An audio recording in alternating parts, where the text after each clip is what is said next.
guys, today I want to talk with you about Mexican Gothic. This horror thriller written by Silvia Morena Garcia was first published in 2020 and it received a multitude of literary awards, including the Aurora Award for Best Novel, Locus Award for Best Horror Novel, and British Fantasy August Derleth Award. It has also won popular vote as the best horror novel of 2020 by the readers on Goodreads. As per usual, we will start this video with a short synopsis, then proceed to the non-spoiler review and wrap this video up with the spoilers.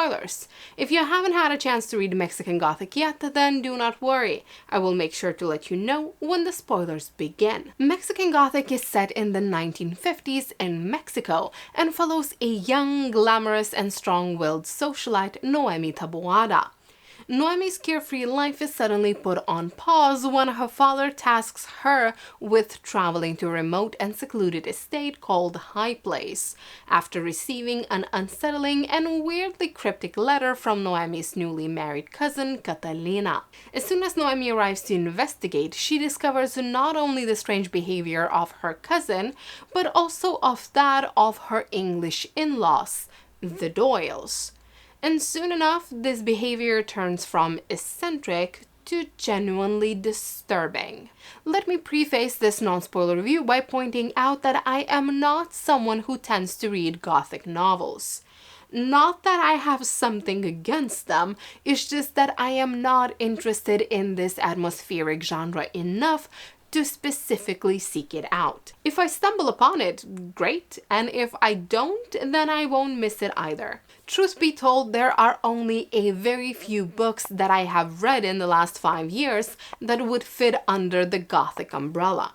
That being said, even before I started reading Mexican Gothic, I knew that I am in for a deeply unsettling, atmospheric, and engrossing read. I have heard that the writing style of Moreno Garcia has often received comparisons to Daphne du Maurier and Guillermo del Toro, as well as that Mexican Gothic had been praised for masterfully evoking a haunting mood and being reminiscent of classic Gothic literature, blending elements from novels like Jane Eyre, Rebecca, or The Great Gatsby.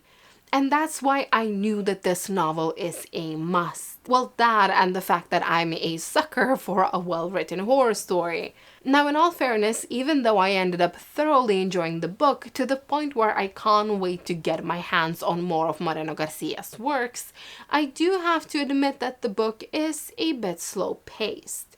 The tension is always there because you never know what is going to happen next, but I do see how some readers might find it difficult to follow along until the plot truly starts to unravel. For me though, the novel had everything needed to captivate my attention. The creepy vibes, the original storyline, the deep-rooted social commentary, folklore, and characters who made my blood boil with anger. So let's break these aspects down real quick. The setting of High Place, a very secluded location with its overgrown garden, seemingly never-ending territory, misty hills, and airy isolation, becomes almost a character in its own right. Despite the novel being set in the 1950s, the house takes the readers even further back in time simply because it feels frozen, stuck in its past glory. Just from the very few glances through Noemi's eyes, you can see how attached the Doyles are to their past, to the power they used to wield, the money they used to have. Well, to someone like Noemi, the High Place might feel like an outdated relic that lacks warmth and comfort.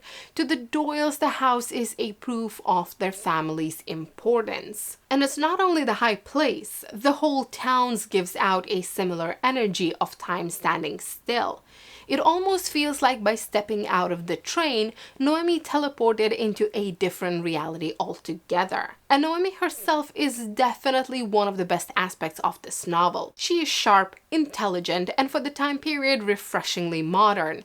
She's confident, cautious, and resourceful. All the qualities that sets her apart from a typical damsel in distress, someone whom from the get-go I expected her to be, given the time period the book is set in, and her status of a somewhat spoiled socialite. Noemi, however, is not the only interesting multi-dimensional character worth following. all of the people introduced in the book are thoroughly fascinating in their own ways. Now, I do not want to continue elaborating too much on this for fear of spoiling who the bad and who the good guys are, but trust me on this. I would gladly read the story from the POV of any of the characters presented in the book. I would have loved to read the story of Catalina and how she ended up in the situation we find her in at the beginning of the book. I would have loved to follow Virgil and see him grasping at the idea of saving their family's legacy. Or I would have loved to learn more about Francis' dreams of creating a path for himself, or learning about how difficult it must have been for Florence to grow up in a house dominated by the patriarchy. All of the characters in the novel do not only serve a singular purpose, but they feel like they have a very rich lives of their own. Lives you, as a reader, only get to see crumbs of. As for the social commentary presented in the book, I just have to point out that the author does a magnificent job blending her thoughts on very real historic events such as colonialism, racism, and exploitation of indigenous people with the supernatural thrills that keep you constantly engaged. Meanwhile, the horror in Mexican Gothic is slow burning but intensely creepy, presented to us with vivid and sometimes grotesque imagery. As Noemi delves deeper into the secrets of the Doyle's family, the plot unravels in unpredictable directions, making you question what is real and what is the product of a young girl's active imagination. All in all, I found Mexican Gothic to be an exceptional novel. Its eerie setting, spine-chilling suspense, and masterful writing makes this book a must-read for fans of Gothic fiction and horror alike. This is a haunting and beautifully crafted story that will linger after the last page. That being said, it is difficult to describe the novel whose biggest attribute is its atmosphere. And since the feelings the book will give you simply have to be experienced firsthand, I will now invite you to go get yourself a copy of the book, while me and the people who already have had the pleasure to read Mexican Gothic will go into the spoiler review, where we can talk a bit more freely about the events and the characters of the novel. Let me invite you on a little journey and spend the next few seconds looking at the main characteristics of a cult. Isolating members and penalizing them for leaving. Absolute authoritarianism without meaningful accountability. No tolerance for questions or critical inquiry. The leader is the exclusive means of knowing truth or receiving validation. No other process of discovery is really acceptable or credible. Now, I can't be sure if the author intended to turn this family into a cult-like community, or if she wanted to show us the Doyles simply as an isolated group of people believing in their own set of moral norms, or she wanted to go bigger and present us with a distorted image of religion, with Howard being the Lord and Savior of them all. Or maybe it's simply another take on vampire lore, where instead of drinking blood or sparkling in the sun, Howard possesses other people, lives forever, and eats their flesh. I guess all of it can be a correct interpretation of the book, depending on what parts of it you decided to use as the evidence to support your claim. Either way, despite all of the people being connected by the mushroom, and often behaving as a one big unit instead of individual human beings, I would like to take a moment and talk about them as individuals. I guess I will not say anything groundbreaking by pointing out Howard, Virgil, and Florence as the villains of the novel. And honestly, for me personally, Florence is the character I ended up hating the most. And I know how hypocritical of me it is to blame the only Doyle woman in the book, who also arguably is a victim of her circumstances, instead of pointing my hatred towards the men who, once again, arguably, did much more messed up things than Florence ever did. But just hear me out. It is very hard to be mad at Howard, because to have morals, to have empathy, you need to be human. And he stopped being a human a very long while ago. At this point, he is a parasite, an animal who functions on instinct of survival. And when it comes to Virgil, sure, he is absolutely a trash human being, but I can see his point of view. It's fucked up, but I can understand it. By supporting the system, being a part of it, he has much to gain and barely anything to lose. So of course he will work in his own self-interest. Florence, on the other hand, supports the system that actively opposes her. She knows what it is to be a woman living under the Doyle's regime, and yet instead of helping other women, she actively works to lure them in, to facilitate their capture. In addition to that, she actively belittles and abuses her own son. She puts the ideals of others above herself and those she's supposed to care about. Now, I don't know if she does that because of the years of abuse she suffered at the hands of the men in the family, or if she honestly feels like a special flower, someone untouchable, someone above the others, important, the only woman to survive. But as a woman myself, reading about another woman behaving like that made me furious. Overall, I loved Mexican Gothic not only because of these incredibly intriguing characters and their relationships with one another, but because of the horror based in realism aspect of it. And while I didn't find the mushroom or the gloom to be scary, maybe I should have, but I didn't, I found Doyle's to be terrifying. People doing anything, giving away their humanity, using and abusing and controlling others in order to gain power is something that we see happening over and over again, all through the history and up to the modern times. There is a debate to be had on whether power corrupts people or whether corrupt people are more attracted to power, but Doyle's are horrifying because they feel real. And talking about how this horror novel did a wonderful job grounding the supernatural in reality, we also need to talk about the incestuous relationships presented in the book. Anyone who has sat through history classes at school knows that for the longest time, incestuous relationships have been not only seen as normal, but under certain circumstances even encouraged. Egyptian pharaohs would likely marry within their family, most famous figures being King Tutankhamun, whose parents were likely siblings, and Cleopatra, who married her brother. Rulers of Incan Empire believed that they are the descendants of the sun god Inti, and therefore must marry within family in order to preserve the divine blood. So did the rulers of Sassanid Empire and Persian Achaemenid dynasty. Royal families in medieval Europe as well engaged in cousin marriages. Just look up Habsburg Jaw. And just because they believed in their blood superiority, it doesn't mean they were right.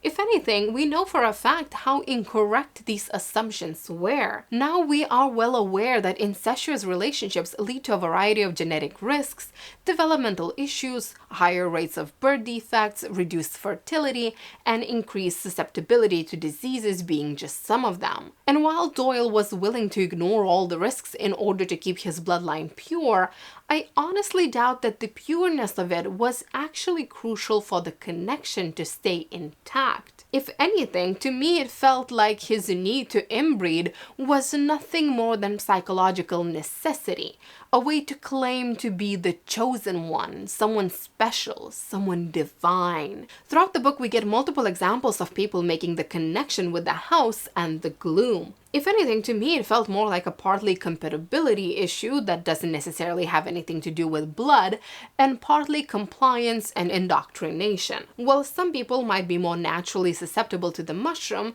they might not be as willing to follow their commands as others. Just look at the examples presented to us within the Doyle's bloodline itself. From a very young age, these people are being introduced to this lifestyle, to their purpose, and therefore they are raised to believe that they must sacrifice themselves for this greater good. Just look at Agnes, who agreed to be buried alive. She believed that this was her destiny. And then we have Virgil, who also subscribes to this ideology, but not because he believes that he is born to be sacrificed, but because he believes in his own godlike superiority. They both have a strong connection to the mushroom because they have been conditioned to have it. On the other hand, we have Ruth, who is a Doyle through and through, yet she broke the connection and managed to do a significant amount of damage because she didn't believe in the things her family stands for.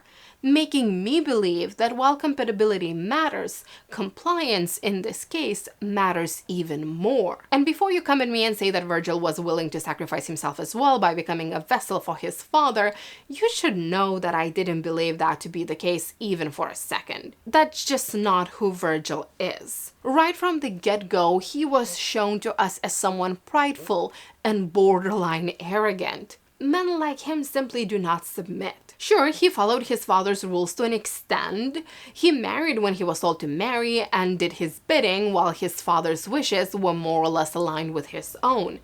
But at least to me, it never felt like he sees himself the same way Florence or Francis sees themselves. He saw himself as special. And I don't know about you guys, but for the longest time while reading this novel, I couldn't even be sure who is calling the shots in the house, Virgil or his father. Because while Doyle was the beginning of it all, Virgil quite clearly saw himself as a current leader of this family. And while we are discussing individual characters, let's talk about how amazing Silvia Moreno Garcia is at writing human interactions. I absolutely loved Noemi and Francis together.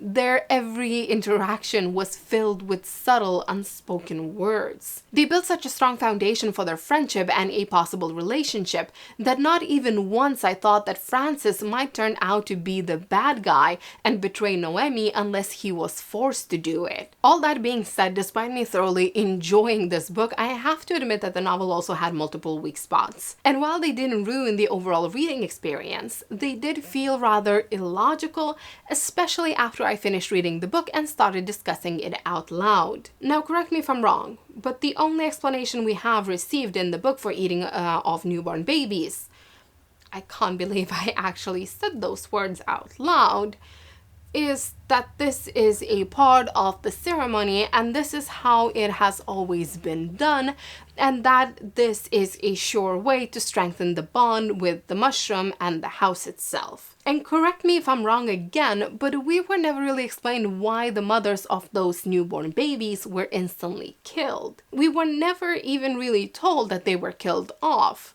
All we have is a dream/memory of Noemi witnessing a baby being born and the baby's mother being suffocated right after the fact. So all of this makes me wonder, why the family that needs offspring to survive, that needs to impregnate women from the same family line or needs to spend the time finding truly compatible partners, would be so careless about human life? I understand why they don't care about killing the minors or anyone else who are not of use to them, but these babies and these mothers have an actual long-term purpose. The boy babies can always be used as a vessel, as you never know when you might need one, and the girl babies will grow up to be future mothers. And while of course you might not want to overpopulate, the author goes out of her way to show us how the constant incest resulted in a number of stillborns and difficulty to get pregnant in the first place, which would consequently mean that any healthy baby is a blessing,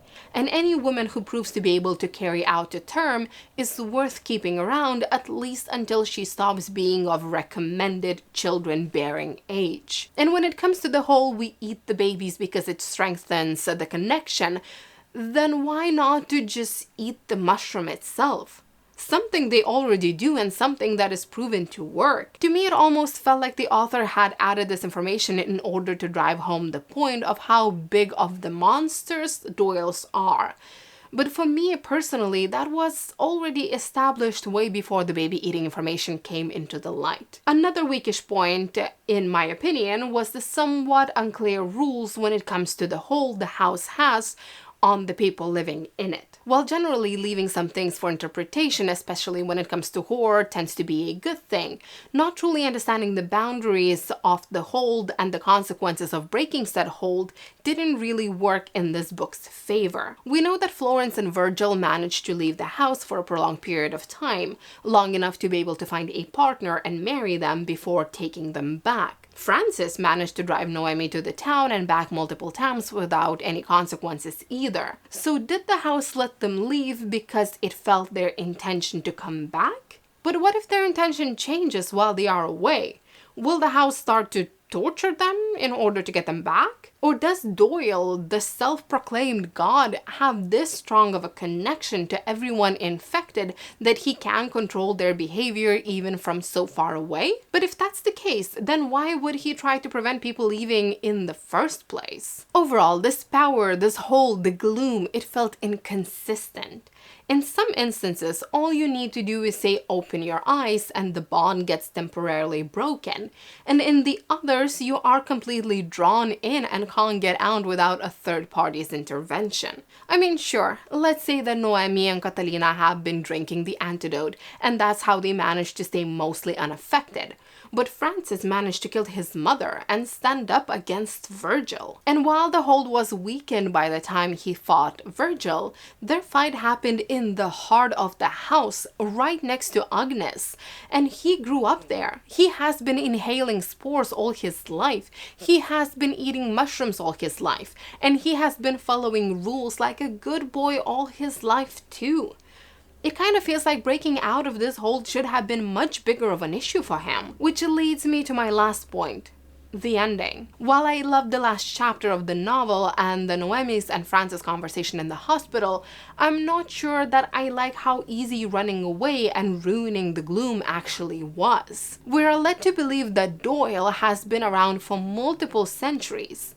We're all led to believe that he has sacrificed Agnes at least multiple decades ago. And am I to believe that during all this time, no one ever tried to inflict damage directly to the weakest and most important spot? We know Ruth wanted to wipe them all out, and yet she decided to shoot Doyle, essentially a vessel of the mushroom, and not the mushroom itself.